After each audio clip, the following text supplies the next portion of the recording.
विधायक हेब तो एमिति। हाँ आज्ञा आमे कहूचु लक्ष्मीपुर निर्वाचन मंडली लोकों प्रिय विधायक पवित्र साउंता बयस छोट हेले भी गत निर्वाचन में राजनीतिर अभिज्ञता थिबा प्रार्थी मानक ठारू केते आगरे रही बहुत भोट आगरे जीतीगले निर्वाचन।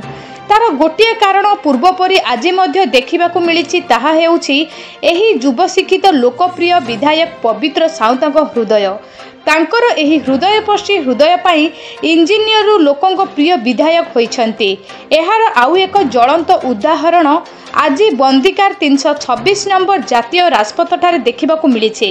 गतकाली राति रे बंदिकार ग्राम निकट 326 नंबर जातीय राजपथ कोड़े जड़े युवक रक्त जुड़ुबुड़ू अवस्था पड़ रही सही रास्ता दे आसुथिबा लक्ष्मीपुर पंचायत समितिर कार्यरत आशीष गोरडा देखि विधायक श्री पवित्र साउंता को फोन माध्यम जणाइथिले। खबर शुणी विधायक श्री पवित्र साउंता संगे संग घटनास्थल में पहुंची युवकों को निज गाड़ी रे नहीं लक्ष्मीपुर गोष्ठी स्वास्थ्य केन्द्र में पहुंची थिले और डॉक्टरों सह कथा होई चिकित्सा कराइथिबा देखिबाकू मिलिछि। एही काम पाई निर्वाचन मंडली रे प्रशंसार छुओ सुटिबा पुणी तांको महान कार्य पाई समस्तଙ୍କର प्रिय हेबार लागिछन्ति। कोरापुटरू प्रशांत खोसलाଙ୍କ रिपोर्ट NTV।